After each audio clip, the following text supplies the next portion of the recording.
ഇത് കഴിഞ്ഞ വർഷം വെക്കേഷന് കന്യാകുമാരി പോയപ്പോൾ എടുത്ത വീഡിയോയാണ്. പക്ഷെ ഇപ്പോഴാണ് അത് എഡിറ്റ് ചെയ്ത് പോസ്റ്റ് ചെയ്യാനായത്. എന്ത് ചെയ്യാനാ? സാരമില്ല. ഇപ്പം ഇനി വെക്കേഷൻ തീരാറായി. ഇനിയായാലും നമുക്ക് പ്ലാൻ ചെയ്യാൻ പറ്റുന്നൊരു ട്രിപ്പാണ് കന്യാകുമാരി ട്രിപ്പ്. എനിക്ക് തോന്നുന്നത് മിനിമം 2 ദിവസമെങ്കിലും ഇതിന് വേണം. കാരണം നമുക്കൊരു റിലാക്സ് ചെയ്തിട്ട് പോയിട്ട് വരാൻ പറ്റിയൊരു സ്ഥലമാണ് കന്യാകുമാരി. തമിഴ്നാടിൻ്റെ ഒരു ബോർഡറിലായിട്ട് സ്ഥിതി ചെയ്യുന്ന ഒരു സ്ഥലമായതുകൊണ്ട് തന്നെ കൂടുതലും നമുക്കൊരു തമിഴ് ടച്ച് ഇവിടെ കാണാം. നമ്മളിപ്പോൾ മൂന്നാറിൽ പോവുകയാണെങ്കിൽ മൊത്തം തേയിലത്തോട്ടമാണെങ്കിൽ ഇവിടെ മുഴുവൻ പാറ, വെള്ളം, തെങ്ങ്, കൂടുതലും നമുക്ക് തെങ്ങാണ് കാണാൻ സാധിക്കുന്നത്. പക്ഷെ നല്ലൊരു വ്യൂ ആയിരുന്നു നമ്മൾ കാർ ആയതുകൊണ്ട്.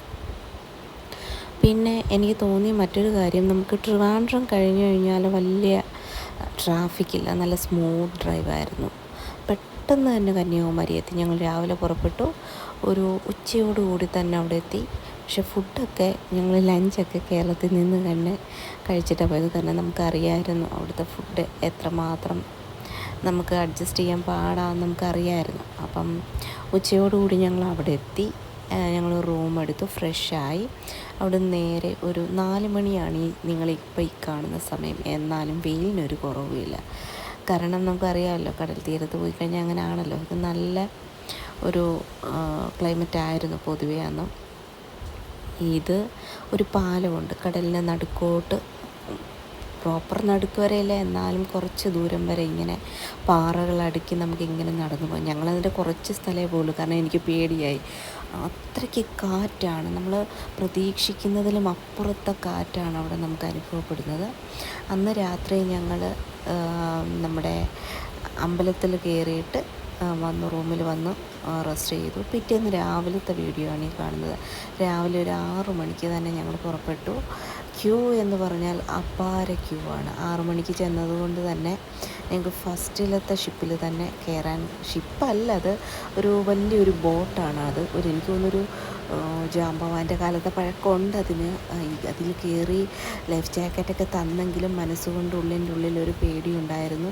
ഞങ്ങൾ ഈ വേഗത്തിൽ ഓടുന്നതെന്ന് പറഞ്ഞു കഴിഞ്ഞാൽ ഇതൊരു ക്യൂ ആണ്. അപ്പം നമ്മൾ പെട്ടെന്ന് ചെല്ലുന്നവരെ ആദ്യത്തെ കപ്പലിനകത്ത് കയറ്റി കൊണ്ടുപോവുകയാണ്. നമുക്ക് ആദ്യമേ നമ്മളെ വിവേകാനന്ദ പാറയിലോട്ടാണ് കൊണ്ടുവന്നത്. ഇപ്പോൾ ഒരുപാട് സ്റ്റാച്യു ഉണ്ട്, പക്ഷേ അങ്ങോട്ട് നമുക്ക് പോകാൻ പറ്റില്ലായിരുന്നു, കാരണം അന്ന് അവിടെ പാലം പണിയില്ല. പക്ഷേ എനിക്ക് തോന്നുന്നു ഇപ്പോൾ അവിടെ പാലമായെന്നാണ് എനിക്ക് തോന്നുന്നത്. ഈ ഓരോ സ്ഥലത്തും നമ്മൾ പ്രത്യേകം ടിക്കറ്റ് എടുത്ത് വേണം കയറാൻ. അതായത് ബോട്ടിൽ കയറുന്നതിന് പ്രത്യേകം പൈസ കൊടുക്കണം, വിവേകാനന്ദ പാറയിൽ കയറുന്നതിന് പ്രത്യേകം പൈസ കൊടുക്കണം. ഈ പ്രതിമ തിരുവള്ളൂരിൻ്റെ പ്രതിമയാണ് ഇത്. ഇപ്പം നമ്മുടെ ഈ വിവേകാനന്ദ പാറയിൽ നിന്ന് അങ്ങോട്ട് പോകാനായിട്ട് പാലം, ഗ്ലാസ് ബ്രിഡ്ജ് പണിഞ്ഞുകൊണ്ടിരിക്കുകയാണെന്നായിരുന്നു ആ സമയത്ത്. ഇപ്പം അത് കംപ്ലീറ്റ് ആയോ ഇല്ലയോ എന്ന് എനിക്കറിയില്ല. ഇവിടെ നിന്നുള്ളൊരു വ്യൂ ഉണ്ടല്ലോ, ഒരു അപാര വ്യൂ ആണ്. നമ്മൾ പണ്ട് സുനാമി വന്ന സ്ഥലമാണിത്. ഉള്ളിലൊരു ഭയമുണ്ടായിരുന്നു എനിക്ക്. എൻ്റെ ഭയം എന്ന് വെച്ച് കഴിഞ്ഞാൽ ഈ കാറ്റ് നമ്മളെ കൊണ്ടുപോകുന്നതാണ്. നമ്മളെവിടെയെങ്കിലും പിടിച്ചിരുന്നില്ലെങ്കിൽ നമ്മളെ ഈ കാറ്റ് ചിലപ്പം പറത്തി കൊണ്ടുപോകും. കാരണം അത്രയ്ക്ക് കാറ്റാണ്. കാരണം കടലിൻ്റെ നടുക്കാണ്, പ്രോപ്പർ നടുക്കാണ് നമ്മൾ. 4 പാടും വെള്ളം മാത്രം, മറ്റൊന്നുമില്ല. പക്ഷേ നല്ലൊരു അനുഭവമാണ്. ജീവിതത്തിൽ നമ്മൾ മസ്റ്റായിട്ടും വിസിറ്റ് ചെയ്യേണ്ട ഒരു സ്ഥലമാണ് ഇത്. പിന്നെ ഞങ്ങൾ അവിടെ നിന്ന് നേരെ തിരിച്ച് ഞങ്ങൾ റൂമിൽ വന്നു. പിന്നെ കുറേ നേരം റെസ്റ്റ് എടുത്തു. കാരണം നമ്മൾ ഭയങ്കര ടയേർഡായി. നമ്മൾ ഈ യാത്ര എന്ന് പറഞ്ഞു കഴിഞ്ഞാൽ നമുക്ക് എപ്പോഴും ടയേർഡ് ആവുമല്ലോ നമ്മൾ. അത് കഴിഞ്ഞതിന് ശേഷം വീണ്ടും വൈകുന്നേരമാണ് ഞങ്ങളവിടെ തിരിച്ചത്. ഒരു വെയിലൊക്കെ താഴ്ന്നതിന് ശേഷമാണ് ഞങ്ങളവിടെ തിരിച്ചത്. കാരണം നമുക്ക് കുറച്ച് റെസ്റ്റ് വേണമെന്ന് തോന്നി. അങ്ങനെ ഈ യാത്ര ഞങ്ങൾ അവസാനിപ്പിച്ചു.